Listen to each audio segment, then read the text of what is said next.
আমাদের আজকের পাঠ অর্থ পরিবর্তনের ধারা। শব্দের অর্থ পরিবর্তনের ধারা। ভাষাকে আমরা নদীর সঙ্গে তুলনা করতে পারি। নদী যেমন উৎস থেকে মোহনার দিকে ছুটে চলে, এই ছুটে চলার মধ্যে প্রতিনিয়ত নদী তার দিক পরিবর্তন করে। নদীর এই গতিশীলতার সঙ্গে আমরা ভাষার তুলনা এজন্যই করি, তার কারণ ভাষাও কিন্তু নদীর মতো গতিশীল, তারও কিন্তু নিত্য পরিবর্তন ঘটছে। আর এই ভাষার পরিবর্তন আসলে মূলত ধ্বনির পরিবর্তন। আমাদের উচ্চারণের ক্ষেত্রে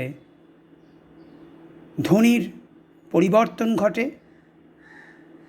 তার ফলে শব্দের পরিবর্তন ঘটে। শব্দের পরিবর্তনের মধ্য দিয়ে শব্দের অর্থের পরিবর্তনও ঘটে। এই শব্দের অর্থই আসলে ভাষার প্রাণ। তার কারণ ভাব বা অর্থ এগুলোকে বাদ দিয়ে তো ভাষার কোনো উপযোগিতা থাকে না। তার কারণ ভাষা তো আসলে আমাদের সামাজিক মানুষের যোগাযোগের সেতু, যোগাযোগের মাধ্যম।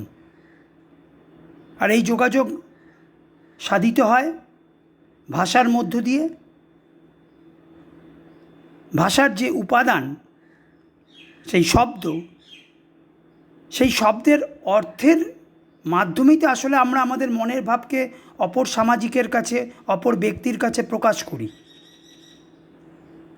তাই শব্দের অর্থ আসলে ভাষার মূল প্রাণ। যে দেশের শব্দ ভাণ্ডার সমৃদ্ধ যত, সেই ভাষা তত সমৃদ্ধিশালী। ওই মধুসূদন দত্ত বলেছিলেন, হে বঙ্গভাণ্ডারে তব বিবিধ রতন। এখানে বঙ্গভাণ্ডার বলতে আসলে আমাদের বাংলা শব্দ ভাণ্ডারকে তিনি বোঝাতে চেয়েছিলেন, এবং সেখানে বিবিধ রতন, নানা রত্নের আকর সেই আমাদের বাংলা শব্দ ভাণ্ডার। নানা শব্দের সমাহার সেখানে ঘটেছে। যত শব্দ, তার বৈচিত্র্য যে শব্দ ভাণ্ডারে দেখা যাবে, সেই শব্দ ভাণ্ডার তত সমৃদ্ধ হয়ে সেই ভাষাকেও আরও উন্নততর সমৃদ্ধ ভাষা রূপে গড়ে তুলবে। তাই ভাষাবিজ্ঞানের একটা অপরিহার্য অঙ্গ শব্দার্থ, অর্থাৎ শব্দের অর্থ। সময়ের পরিবর্তনের সঙ্গে সঙ্গে যেমন আমরা দেখি ভাষার যে বাইরের রূপ, বাইরের যে কাঠামো, তার যেমন পরিবর্তন হয়, তার ভেতরের অর্থেরও কিন্তু পরিবর্তন হয়। ভাষার ধ্বনি পরিবর্তনের ক্ষেত্রে যেরকম নানা রকম নিয়ম রয়েছে, অর্থ পরিবর্তনের ক্ষেত্রেও কিন্তু নানা কারণ, নানা নিয়ম রয়েছে। আমরা এখন সে বিষয়ে আলোচনা করতে পারি। অর্থ পরিবর্তনের কারণে একটি অন্যতম কারণ তার ভৌগোলিক অথবা পরিবেশগত প্রভাব। একই শব্দ নানা পরিবেশে, নানা পরিস্থিতিতে, নানা ভৌগোলিক পরিবেশে তার অর্থ কিন্তু ভিন্ন ভিন্ন মাত্রায় ধরা দিতে পারে। হাজির হতে পারে। যেমন ধরো, আমাদের যে অভিমান যে শব্দটি, এখন আমাদের এই বাংলাদেশে অভিমান শব্দটি, বাংলাদেশের যে প্রকৃতি, বাংলাদেশের প্রকৃতির মধ্যে যে একটা স্নিগ্ধতা রয়েছে, একটা কোমল পেলবতা রয়েছে, সেখানে অভিমান শব্দটি অর্থে আসলে একটা স্নেহ মিশ্রিত অনুযোগের ভাবকে বোঝায়। ওই যে মায়ের প্রতি পুত্রের অভিমান, এই অভিমানের মধ্য দিয়ে কী বোঝায়? এই অভিমানের মধ্য দিয়ে আসলে ওই মায়ের প্রতি পুত্রের একটা যেন অনুযোগের ভাবকে ব্যক্ত করে। আবার এই অভিমান শব্দটি যখন আমরা ওই পশ্চিম ভারতে, সেখানে যে শুষ্ক, কঠিন, কঠোর যে প্রকৃতি, সেখানে যখন অভিমান শব্দটি ব্যবহার হয়, তখন কিন্তু অভিমান শব্দটি দাঁড়ায় স্বাভিমান, অর্থাৎ অহংকার, ইগো। একই শব্দ বাংলাদেশে, বাংলা ভাষায় যেখানে স্নেহের ভাব, আর পশ্চিম ভারতে সেই অভিমান শব্দে সেখানে কিন্তু ইগো অর্থাৎ অহংকারের ভাব, অহংয়ের ভাব উঠে আসে। তাহলে ভৌগোলিক পরিবেশে শব্দের অর্থ পরিবর্তন হয়ে যাচ্ছে।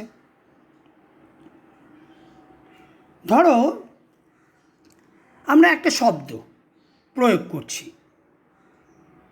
একই শব্দ যখন আমরা নানা রকম পরিস্থিতিতে প্রয়োগ করব, তখন তার কিন্তু অর্থের পার্থক্য ঘটে যাবে।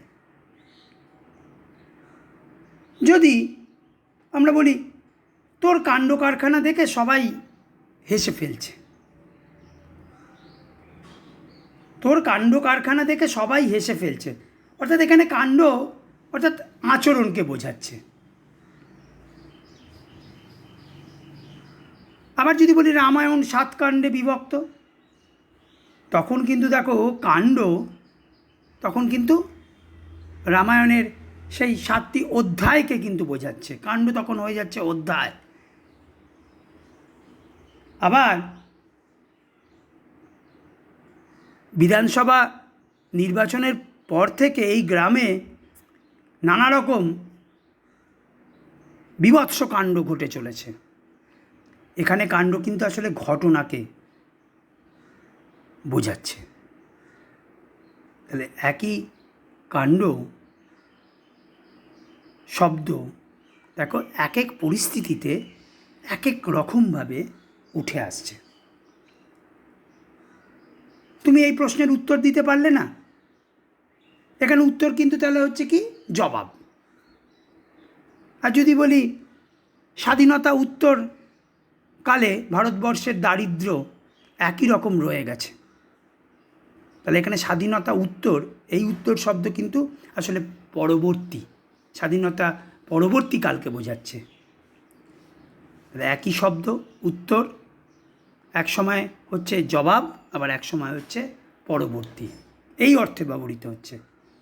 তাহলে শব্দ তার পরিস্থিতির প্রয়োগের ওপরে কিন্তু তার অর্থের পার্থক্য ঘটে যাচ্ছে।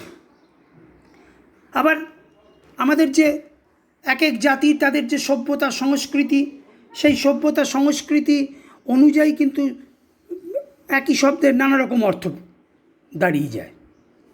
যেমন ধরো আমরা যে গ্লাস, ইংরেজিতে যে গ্লাস আমরা শব্দটা ব্যবহার করি, সেখানে তো আসলে গ্লাস বলতে বোঝায় কাচের তৈরি যে জলের পাত্র তাকে, কিন্তু বাংলায় দেখো আমরা বলি কাঁসার গ্লাস, পিতলের গ্লাস, টিনের গ্লাস, সব গ্লাসকেই আমরা গ্লাস বলছি। সেখানে কিন্তু কাঁচ ছাড়াও অন্যান্য উপাদানে তৈরি সেই জলের আধার পাত্রকে আমরা গ্লাস বলছি। কাঁসা দিয়ে, পিতল দিয়ে তৈরি জলের আধারকেও আমরা তখন গ্লাস বলছি। আবার দেখো যে একটা মূল শব্দ, সেই মূল শব্দ থেকে অন্যান্য শব্দ, ধরো ইরানি ভাষায় যে মুর্গ, আর আমাদের বাংলায় বাংলা পরবর্তীকালে মানে মূলত সংস্কৃত থেকে এসছে যে মৃগ। এখন মূর্গ আর মৃগ, দেখো একটা ইরানি ভাষায় মূর্গ আর সংস্কৃতে মৃগ, এই দুটি শব্দ কিন্তু একই শব্দ থেকে উদ্ভূত, অর্থাৎ উৎপত্তি হয়েছে। কিন্তু দেখো ইরানি ভাষায় মূর্গ বলতে বোঝায় পাখিকে, আর বাংলায় মৃগ বলতে মানে মূল যে সংস্কৃত শব্দ মৃগ বলতে বোঝাতো পশুকে, আর বাংলায় সেটাকে বোঝায় মৃগ বলতে পরবর্তীকালে হরিণকে। দেখো তার ফলে ওই আমরা বললাম যে নানা পরিস্থিতিতে নানা ভৌগোলিক অঞ্চল বিশেষে শব্দের অর্থ কীভাবে পরিবর্তন হয়, আবার প্রথার পরিবর্তনের সঙ্গে সঙ্গে অর্থ পরিবর্তন হয়ে যাচ্ছে। আগে অগ্নিকে বলা হতো পুরোহিত, তার কারণ অগ্নি যজ্ঞকর্তার সামনে উপস্থিত থাকত। কিন্তু দেখো এখন কিন্তু অগ্নিকে কি আর পুরোহিত বলা হয়? এখন কিন্তু যিনি যজ্ঞকর্তা, যিনি যজ্ঞের কাজটি সম্পন্ন করছেন, তাকেই কিন্তু পুরোহিত বলা হয়। দেখো প্রথার পরিবর্তনের সাথে সাথে, সময়ের পরিবর্তনের সাথে সাথে তাহলে ভাষার শব্দের অর্থের পরিবর্তন হয়ে যাচ্ছে। এবার শব্দের অর্থ পরিবর্তনের ক্ষেত্রে আমরা দেখতে পারি তার যে ঐতিহাসিক যে কারণ, সেই ঐতিহাসিক কারণ কিভাবে শব্দের অর্থকে পরিবর্তন করছে। ঐতিহাসিক কারণ বলতে আমরা কী বুঝছি? অর্থাৎ আমাদের যে জীবনধারার যে পরিবর্তন হচ্ছে, অতীত থেকে আমরা যে আজকে বর্তমানে এসে দাঁড়িয়েছি, তারপরে আমাদের জীবনধারার নানা রকম পরিবর্তন সাধিত হয়েছে, বিবর্তন হয়েছে। এই জীবনধারার বিবর্তনের সঙ্গে সঙ্গে শব্দেরও কিন্তু পরিবর্তন হচ্ছে, তার অর্থেরও কিন্তু পরিবর্তন হচ্ছে। যেমন ধরো এই যে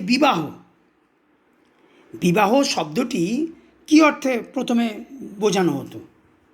বিবাহ অর্থাৎ বিশেষভাবে বহন করা, সেই অর্থে। আদিমকালে যখন মানে কোনো বিবাহযোগ্য কন্যা, যার বিবাহের বয়স হয়েছে, তাকে পুরুষরা কী করত? তাকে সেই বিবাহযোগ্য কন্যাকে ঘোড়ার পিঠে বহন করে নিয়ে যেত।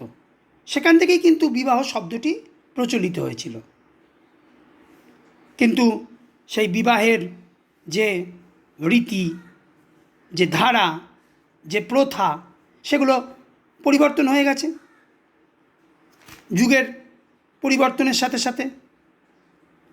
তার ফলে আধুনিক সমাজে আর ওই বিবাহযোগ্য কন্যাকে সে ঘোড়ার পিঠে নিশ্চয়ই বহন করে নিয়ে যাওয়া হয় না।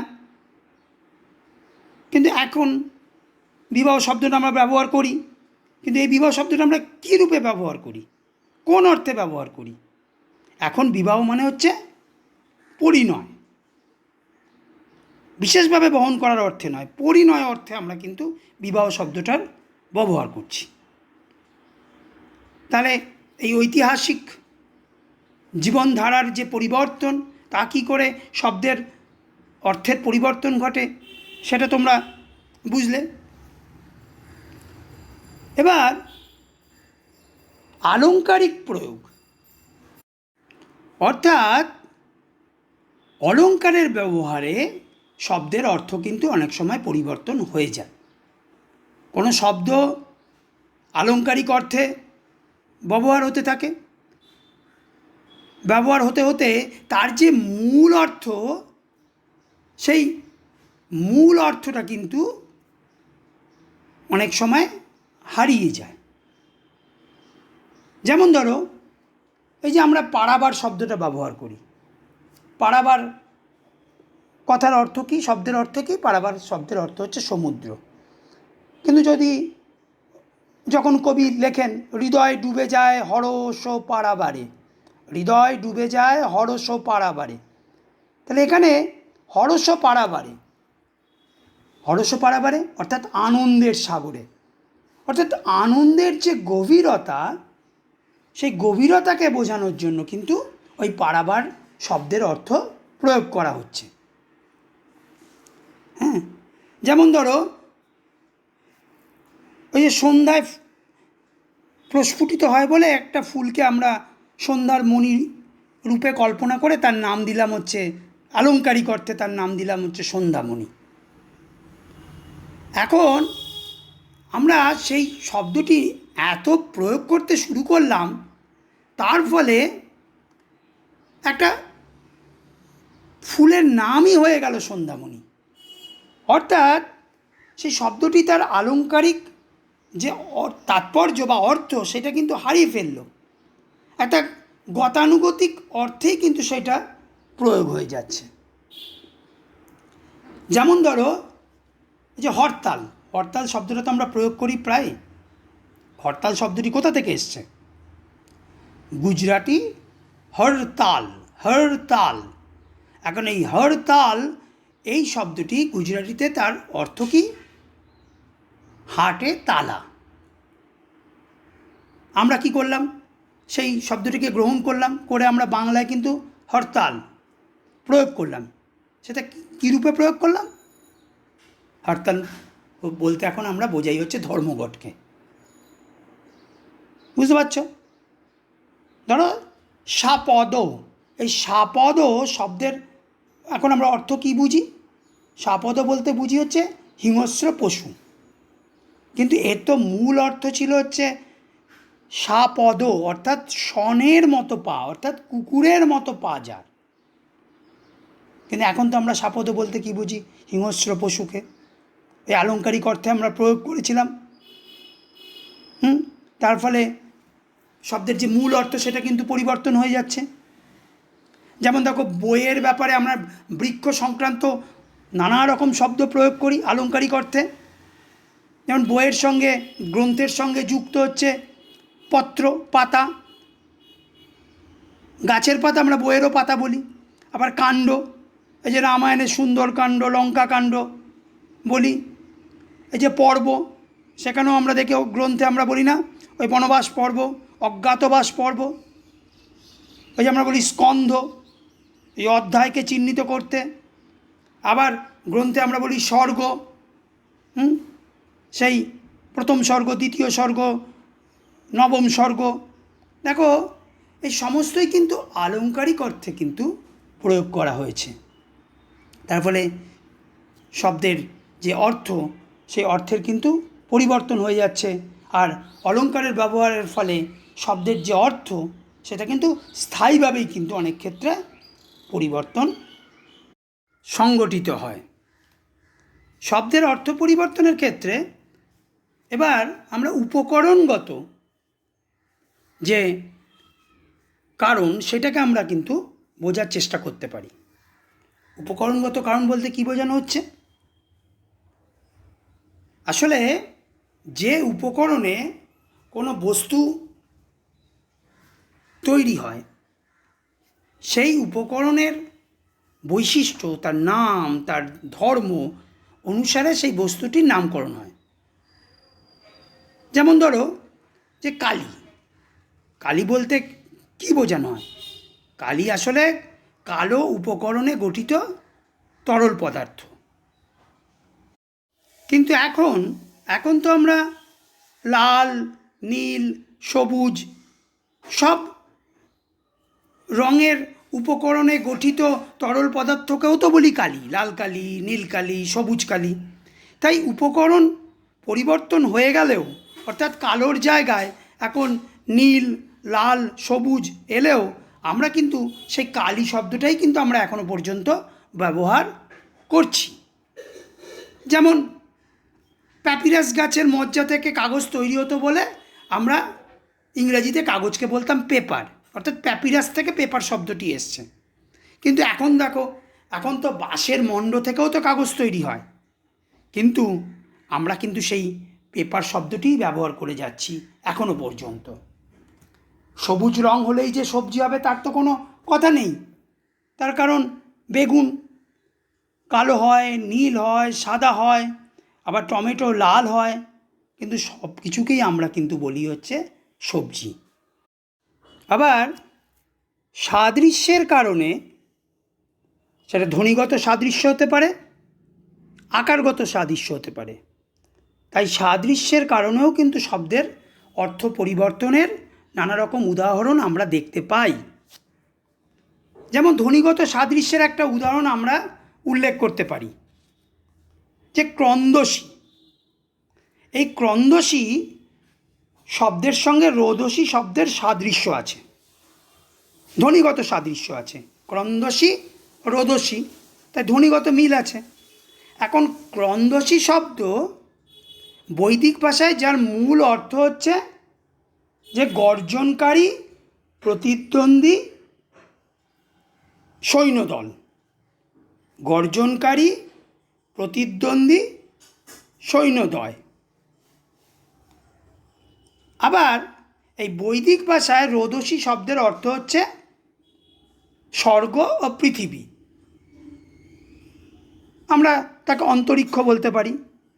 এখন রবীন্দ্রনাথ তিনি এই রোদসী শব্দের সঙ্গে ক্রন্দসী শব্দের এই ধ্বনিগত যে মিল, সে মিল দ্বারা অনুপ্রাণিত হয়ে তিনি কিন্তু ক্রন্দসী শব্দটিকেই কিন্তু ওই অন্তরিক্ষ অর্থে প্রয়োগ করলেন। অর্থাৎ ক্রন্দসী শব্দের অর্থ পাল্টে গেল। ক্রন্দসী শব্দের অর্থ ছিল গর্জনকারী, প্রতিদ্বন্দ্বী সৈন্যদয়, এখানে হয়ে দাঁড়ালো কি ওই রোদসী শব্দের অন্তরিক্ষ। এই ধ্বনিগত সাদৃশ্যের পাশাপাশি আমরা আকারগত সাদৃশ্যের কারণেও শব্দের অর্থ পরিবর্তনের উদাহরণ উপস্থিত করতে পারি। যেমন তিল। তিল আসলে কি? যে শস্য থেকে তেল তৈরি হয় সেই কালো রঙের শস্যটি আমরা বলি তিল। এখন সেই তিল, তার যে আকার, তার সঙ্গে আমাদের মানুষের গায়ের চামড়ায় যে ছোট্ট কালো রঙের গোল যে মাংসপিণ্ড রয়েছে, তার একটা আকারগত মিল আছে, সাদৃশ্য আছে। তাই ওই শস্য তিল সেই নামেই কিন্তু আমাদের ওই গায়ে যে কালো রঙের যে ছোট্ট মাংসপিণ্ড, তাকেও আমরা কিন্তু তিল বলেই ডাকি। আবার ডাল, গাছের শাখাকে আমরা ডাল বলি, আবার খাবারের ডালকেও কিন্তু আমরা ডাল বলছি।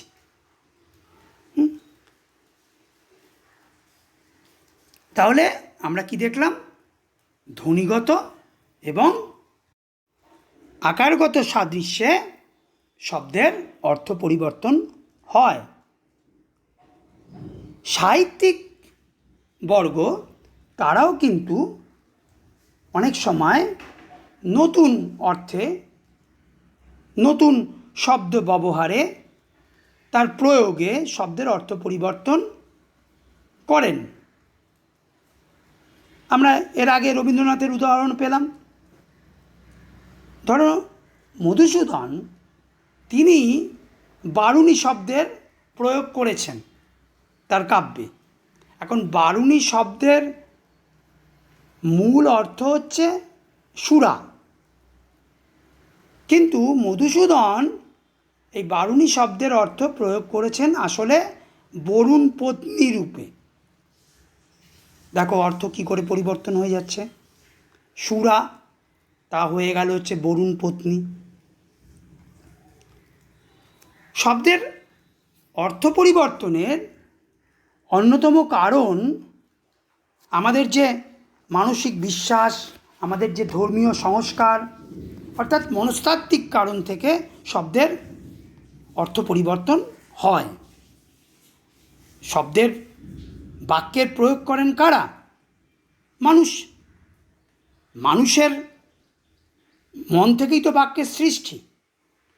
এখন আমাদের যে নানা রকম যে বিশ্বাস, আমাদের যে রীতিনীতি আচার, যে সংস্কার, তা আসলে আমাদের শব্দ প্রয়োগের ক্ষেত্রে নানা রকম বৈচিত্র্য সৃষ্টি করে। যেমন ধরো, আমরা সংস্কারের কারণে অনেক অশুভ বিষয়কে, আমরা কোনো বিপজ্জনক বস্তুকে আমরা শোভন নাম দিই, শুভ নাম দিই, যাকে বলা হয় শুভাসন।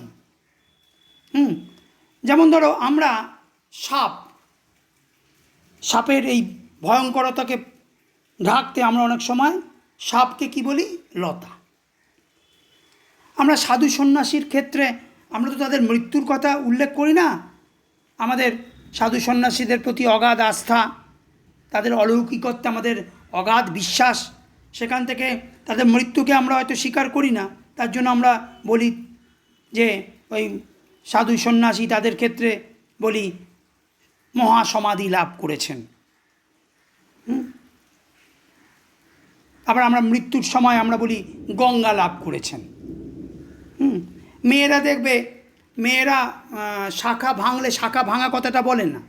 শাখা ভাঙা কথাটা তাদের হচ্ছে একটা অমঙ্গলকে সূচিত করে। তার জন্য তারা বলে শাখা শীতলানো বা শাখা বেড়ে গেছে। এভাবে একটা শুভাসন, একটা নতুন তোমার নাম, নতুন প্রয়োগ তারা করে থাকেন। অর্থাৎ শব্দের অর্থ পরিবর্তনের ক্ষেত্রে এই মনস্তাত্ত্বিক কারণ, বিশ্বাস, সংস্কার, এগুলো কিন্তু প্রয়োগ হয়। যেমন ধরো, কোনো এক কন্যা সন্তানের নাম রেখেছে আন্নাকালী। অর্থাৎ আমাদের তো পুরুষতান্ত্রিক সমাজ মেয়েদের জন্মকে অনেক সময় কিন্তু বিরূপ চোখে দেখা হয়। তার জন্য আর না কালী, অর্থাৎ আর কন্যা সন্তান চাই না, সেই দৃষ্টিকোণে, দৃষ্টিভঙ্গিতে কন্যা সন্তানের নাম রাখা হলো আন্নাকালী। এখন এই আন্নাকালী, এই নামটি নতুন অর্থে প্রয়োগ হয়ে গেল। শব্দের অর্থ পরিবর্তনের ক্ষেত্রে এবার আমরা দেখতে পারি যে সৌজন্য ও শিষ্টাচার কীভাবে শব্দের অর্থ পরিবর্তন করে থাকে। আমরা সৌজন্য প্রকাশ করতে, শিষ্টাচার, আমাদের সম্ভ্রম, আমাদের বিনয় প্রকাশ করার জন্য কিন্তু আমরা শব্দের প্রয়োগ করে থাকি। এখন সেই প্রয়োগ অনেক সময় নতুন শব্দের অর্থের জন্ম দিতে পারে। যেমন কোনো ব্যক্তিকে আমরা যখন আমাদের বাড়িতে নিমন্ত্রণ করি, তখন আমরা বলতেই পারি যে সামান্য শাকান্নের আয়োজন করেছি। এখন সামান্য শাকান্নের আয়োজন করেছি, এটা আমাদের বিনয়ের প্রকাশ। শাকান্ন বলতেই কিন্তু ওই যাকে বলা হচ্ছে, সেই নিমন্ত্রিতকে, তিনি কিন্তু বুঝে যান যে শাকান্ন আসলে শাকান্ন নয়। শুধু শাকান্ন বলতে যদি ব্যবহারিক অর্থেই তিনি শাকান্নকেই বুঝতেন, শাক আর অন্ন খাওয়ানো হবে, তাহলে আর তিনি আমাদের বাড়িতে আসতেন না।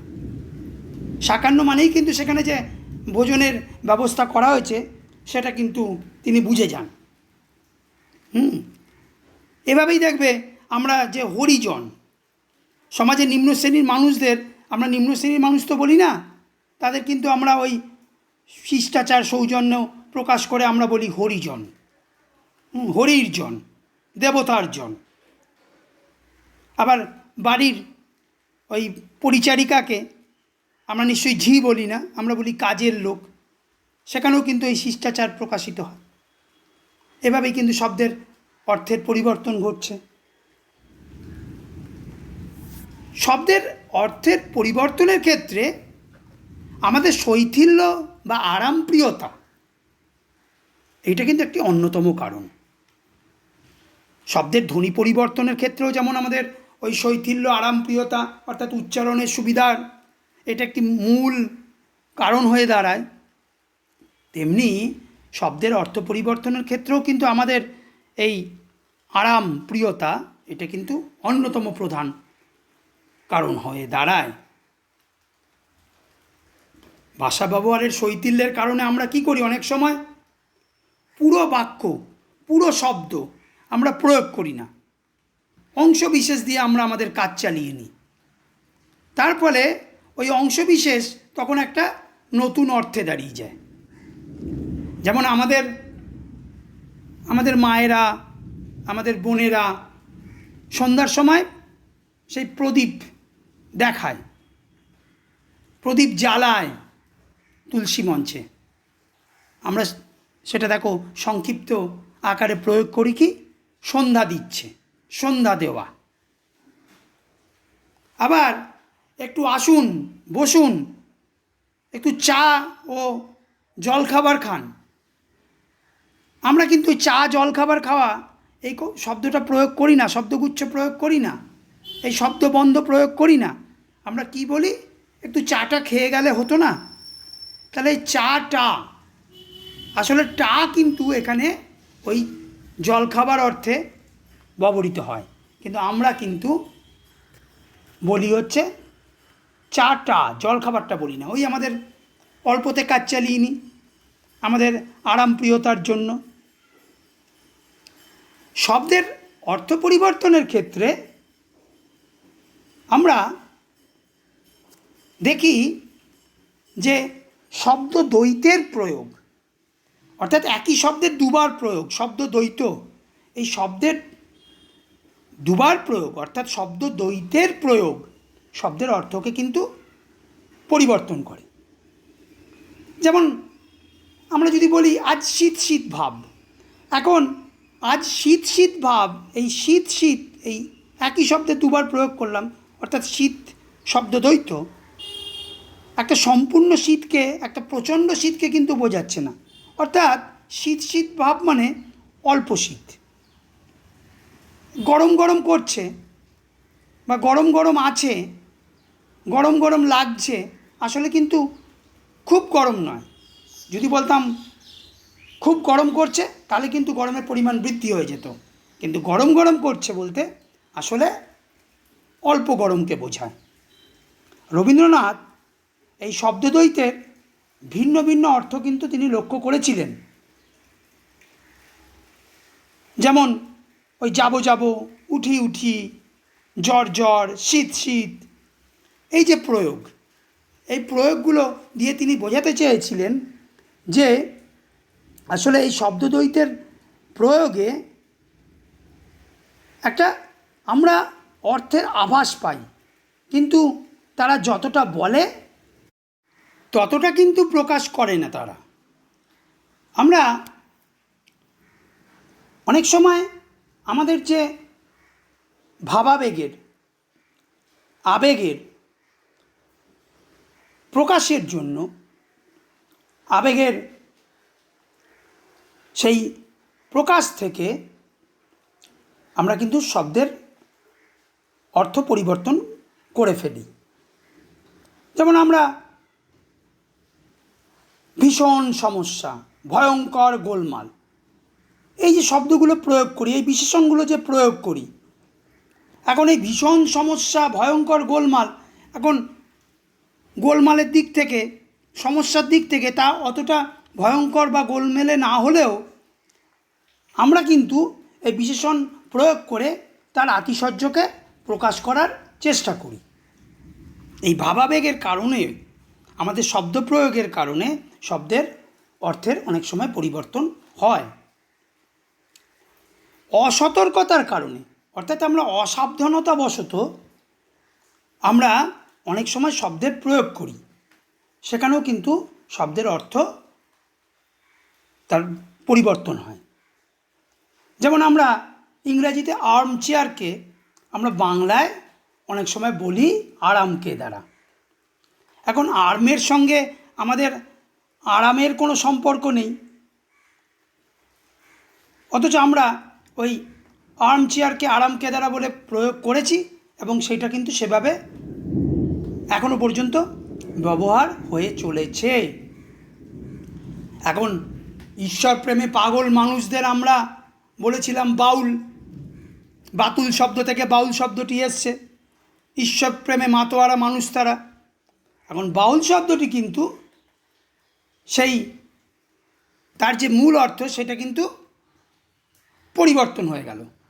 বাউল বলতে আমরা বোঝাতে লাগলাম একটা বিশেষ ধর্ম সম্প্রদায়ের মানুষকে। শব্দের অর্থ পরিবর্তনের এই বিবিধ কারণ আমরা আলোচনা করলাম। এবার আমরা দেখব যে এই বিবিধ কারণ শব্দকে, তার অর্থকে যে পরিবর্তন করছে, সেই পরিবর্তনের ধারা, অর্থাৎ কোন কোন ধারায় শব্দের অর্থ পরিবর্তিত হয়ে থাকে। মূলত তিনটে ধারা, এই তিনটে ধারায় শব্দের অর্থ পরিবর্তন হয়। প্রথম হচ্ছে অর্থ বিস্তার বা অর্থ প্রসার, দ্বিতীয় অর্থ সংকোচ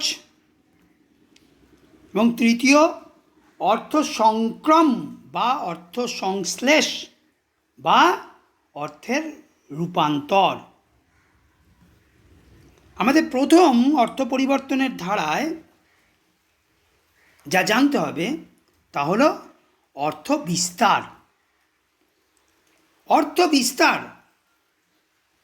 অর্থাৎ অর্থের প্রসার ঘটছে যে ধারায়। যখন কোনো শব্দ তার যে ব্যুৎপত্তিগত অর্থ, মূল অর্থ, সেই মূল অর্থ পরিত্যাগ করে একটা ব্যাপক বা বিস্তৃততর বা প্রসারিত অর্থকে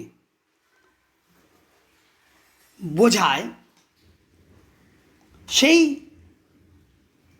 ধারাকে, সেই অর্থ পরিবর্তনের প্রক্রিয়াকে আমরা বলবো অর্থ বিস্তার বা অর্থের প্রসার। অর্থাৎ যদি কোনো শব্দ প্রথমে একটা সংকীর্ণ ভাব বা সীমাবদ্ধ কোনো বস্তুকে বোঝাতো এবং পরবর্তীকালে সেই সংকীর্ণ ভাব ব্যাপক ভাব আর সেই সীমাবদ্ধ বস্তু আরও অনেক অধিকতর বস্তুকে বোঝাবে, তখন সেই প্রক্রিয়াকে অর্থ বিস্তার, অর্থ প্রসার আমরা বলবো। ধরো সংস্কৃতে বর্ষ শব্দের অর্থ, মূল অর্থ বর্ষাকাল। তাহলে বর্ষাকাল তো আমাদের যে সমগ্র বছর, তার বছরের তো একটিমাত্র সময়, একটিমাত্র অংশ। এখন এই বর্ষ শব্দটা পরবর্তীকালে দেখো আর ওই একটিমাত্র অর্থ অর্থাৎ বর্ষাকাল তাকে না বুঝিয়ে এখন আমরা বর্ষ বলতে কি বুঝি? এখন বর্ষ বলতে একটা সমগ্র বৎসরকে আমরা বুঝি। তাহলে বর্ষ শব্দ প্রথমে একটা সংকুচিত অর্থকে বোঝাতো, এখন তাহলে বিস্তৃত অর্থ, আগে 1 মাস এখন 12 মাসকে বোঝাচ্ছে। যেমন কালি শব্দ, কালি শব্দের অর্থ কী ছিল? কালো রঙের তরল পদার্থ, তাহলে সীমাবদ্ধ বস্তুকে বোঝাচ্ছে। কিন্তু এখন কালি বলতে কি? নীল, সবুজ, লাল সব কালিকে বোঝায়। তাহলে কালি শব্দের অর্থ কী হলো? বিস্তৃত হয়ে গেল। যে মির্জাফর, আমরা ইতিহাসে যে পাই মির্জাফর তিনি কে ছিলেন? তিনি ছিলেন নবাব সিরাজদৌল্লার প্রধান সেনাপতি, অর্থাৎ একজন ঐতিহাসিক ব্যক্তি। কিন্তু এখন আমরা মির্জাফর বলতেই বুঝি কোনো বিশ্বাসঘাতক, তাকেই বলা হয় মির্জাফর। দেশের সঙ্গে বিশ্বাসঘাতকতা করেছে, তাকেই বলা হয় মির্জাফর। তাহলে মির্জাফর তিনি একজন ঐতিহাসিক ব্যক্তি, তিনি একজন একক ব্যক্তি, কিন্তু এখন মির্জাফর তার কিন্তু সেই যে ব্যক্তিত্ব সেটা কিন্তু বিস্তৃত হয়ে গেল। এখন বিশ্বাসঘাতক মাত্রই মির্জাফর, এখন বিশ্বাসঘাতক মাত্রই ওই ঘরের শত্রু বিভীষণ। বিভীষণ শব্দেরও দেখো অর্থের বিস্তার ঘটছে। অর্থ বিস্তারের, অর্থ প্রসারের এই ধারাটি কি? অর্থাৎ শব্দ তার যে মূল ব্যুৎপত্তিগত অর্থ, সেই ব্যুৎপত্তিগত অর্থ যদি প্রথম দিকে সংকুচিত ভাব, সংকুচিত অর্থ বোঝায়, পরবর্তীকালে তা যদি বিস্তৃত প্রসারিত অর্থকে বোঝায়, সেই প্রক্রিয়াকে আমরা বলবো অর্থ প্রসার বা অর্থ বিস্তার। এর বিপরীত প্রক্রিয়া হলো অর্থের সংকোচ। এর বিপরীত প্রক্রিয়া অর্থাৎ যখন কোনো শব্দ তার বিস্তৃত, তার প্রসারিত, তার ব্যাপক অর্থ পরিত্যাগ করে কোনো সংকুচিত বিশেষ অর্থ তাকে প্রকাশ করে, সেই প্রক্রিয়াকে আমরা বলি অর্থের সংকোচ। অর্থাৎ কোনো শব্দের অর্থ সমষ্টির মধ্যে যদি কোনো একটি প্রধান হয়ে ওঠে, প্রথমে কোনো শব্দের অর্থ যদি একাধিক বস্তুকে, বিস্তৃত ভাবকে বোঝাতো, কিন্তু বর্তমানে ওই একাধিক বস্তু বা বিস্তৃত ভাবের মধ্যে একটিমাত্র ভাব বা বস্তুকে বোঝায়, তো সেই প্রক্রিয়াকে আমরা বলি অর্থ সংকোচ। যেমন ধরো এই যে প্রদীপ, সংস্কৃতে প্রদীপ শব্দের অর্থ কী ছিল? প্রদীপ শব্দের অর্থ ছিল হচ্ছে সব রকমের আলো। কিন্তু এখন এই প্রদীপ যখন বাংলা শব্দ ভাণ্ডারে এলো, এখন সেই প্রদীপ শব্দের অর্থ কী দাঁড়ালো? প্রদীপ শব্দের অর্থ দাঁড়ালো সব রকমের আলো কিন্তু নয়, বিশেষ রকমের আলো, যা হচ্ছে পিতল বা মাটি দিয়ে তৈরি হয় এবং তেল সলতে সহযোগে আলো দান করে আমাদের, তাকেই আমরা বলি প্রদীপ। তাহলে প্রদীপ শব্দ তার যে বিস্তৃত ভাব, সেই বিস্তৃত ভাব সে কিন্তু পরিত্যাগ করছে। যেমন অন্ন, অন্ন শব্দের মূল অর্থ কী ছিল? খাদ্যবস্তু।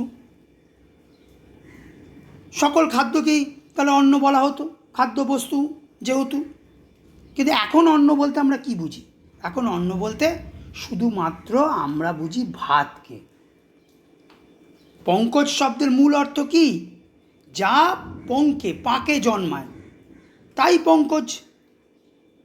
এখন পঙ্কজ শব্দের অর্থ হয়ে দাঁড়িয়েছে কি? পদ্মফুল। তাহলে পাকে জন্মানো পদ্মকেই এখন আমরা বলি পঙ্কজ। মৃগ, এই মৃগ শব্দের মূল অর্থ কি? পশু। কিন্তু এখন সকল পশুর মধ্যে এই বিস্তৃত ভাব, বিস্তৃত অর্থ তাকে পরিত্যাগ করে এখন মৃগ বলতে আমরা বুঝি শুধুমাত্র হরিণকে। তাহলে এখানে অর্থের সংকোচন ঘটল। বিস্তৃত ব্যাপক ভাব বস্তুকে না বুঝিয়ে একটিমাত্র ভাব বস্তু তাকে বোঝাচ্ছে। এই প্রক্রিয়াই আসলে অর্থ সংকোচ। এইবার শব্দের অর্থ পরিবর্তনের আরেকটি ধারা, সেটি কি? অর্থ সংক্রম বা অর্থ সংশ্লেষ, অর্থ সংক্রম বা অর্থ সংশ্লেষ বা অর্থের রূপান্তর। এই যে শব্দের অর্থ পরিবর্তন, এটা তো অর্থের পরিবর্তন তো আর একদিনে হয় না। নানা যে ধাপ আছে, বিবর্তন, পরিবর্তন, তার মধ্য দিয়ে শব্দের অর্থের পরিবর্তন হয়। এখন বিভিন্ন ধাপের মধ্যে শব্দ তার অর্থের পরিবর্তন হতে হতে হতে হতে হতে যখন মূল অর্থের সঙ্গে, অর্থাৎ শব্দের সেই ব্যুৎপত্তিগত মূল অর্থ, তার সঙ্গে যে বিবর্তিত যে অর্থ, সেই প্রচলিত অর্থের আর কোনো যখন সম্পর্ক থাকে না, নতুন অর্থ শেষ ধাপে এসে এমন জায়গায় পৌঁছে যায়, এমন তার অর্থ দাঁড়িয়ে যায় যে মূল অর্থের সঙ্গে তার যেন কোনো সহজে যোগাযোগই খুঁজে পাওয়া যায় না। সেই যে প্রক্রিয়া, তাকেই আমরা বলি অর্থ সংক্রম বা অর্থ সংশ্লেষ। যেমন ধরো এই যে সন্দেশ, সন্দেশ শব্দের মূল অর্থ কি? মূল অর্থ হচ্ছে সংবাদ। এবার আগে যখন সংবাদ আত্মীয় স্বজনের কাছে সংবাদ পাঠানো হতো, তখন তার সঙ্গে কাপড় চোপড় বা মিষ্টি দ্রব্য এগুলো পাঠানো হতো। তা থেকে সন্দেশ শব্দের অর্থ সংক্রম ঘটল। খবর থেকে, সংবাদ থেকে হলো মিষ্টান্ন। এবার প্রথমে যে কোনো রকম মিষ্টিকেই, মিষ্টান্নকেই বলা হতো সন্দেশ, কিন্তু এখন আবার দেখো তার আবার পরিবর্তন হতে হতে এখন কিন্তু সন্দেশ বলতে সকল মিষ্টান্নকে বোঝায় না, এক বিশেষ ধরনের মিষ্টান্নকেই কিন্তু সন্দেশ বলা হয়। আবার প্রসাদ শব্দ, দেখো প্রসাদ শব্দের মূল অর্থ কি? অনুগ্রহ। কিন্তু বর্তমানে প্রসাদ শব্দ হচ্ছে ঈশ্বরের কাছে আমরা যে নিবেদন করি, সেই ঈশ্বরের কাছে নিবেদিত আমাদের সেই ভোজ্য বস্তু, সেটাই হচ্ছে প্রসাদ। আবার ঘর্ম শব্দ, এই ঘর্ম শব্দের মূল অর্থ কি? গরম। কিন্তু বর্তমানে ঘর্ম শব্দের অর্থ দাঁড়িয়ে গেছে ঘাম। এই উদাহরণগুলো আমাদের কাছে স্পষ্ট করল যে শব্দের অর্থ সংক্রমের ধারা, অর্থাৎ শব্দের অর্থ পরিবর্তন ধাপের মধ্য দিয়ে হতে হতে হতে শেষ ধাপে এমন জায়গায় পৌঁছে যায় তার অর্থ যে মূল অর্থের সঙ্গে তার আর কোনো সরাসরি যোগ খুঁজে পাওয়া যায় না। শব্দের অর্থ পরিবর্তনের এই যে তিনটি মূল ধারা যে আমরা আলোচনা করলাম, অর্থাৎ অর্থ বিস্তার বা অর্থ প্রসার, অর্থ সংকোচ, অর্থ সংক্রম বা অর্থ সংশ্লেষ, এই তিনটি মূলধারার সঙ্গে কোনো কোনো ভাষাতাত্ত্বিক আরও দুটি ধারার উল্লেখ করেছেন। তার মধ্যে একটি হলো অর্থোন্নতি এবং অপরটি হলো অর্থাবনতি। অর্থাবনতি অর্থাৎ অর্থের উন্নতি বা উৎকর্ষ। অর্থের উন্নতি কি? শব্দ যখন তার মূল অর্থ পরিত্যাগ করে উন্নত অর্থ সে গ্রহণ করে,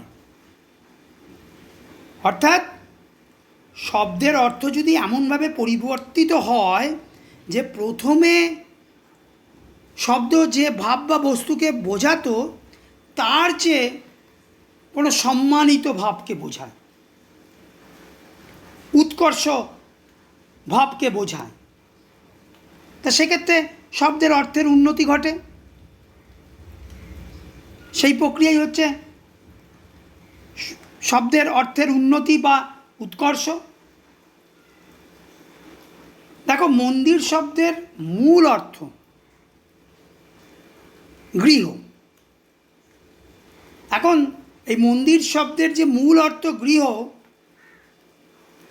সেই শব্দের অর্থের পরিবর্তনের ফলে এখন মন্দির শব্দের অর্থ দাঁড়িয়েছে কি গৃহ, কিন্তু সব রকমের গৃহ নয়, দেবতার অধিষ্ঠানের গৃহ, দেবগৃহ।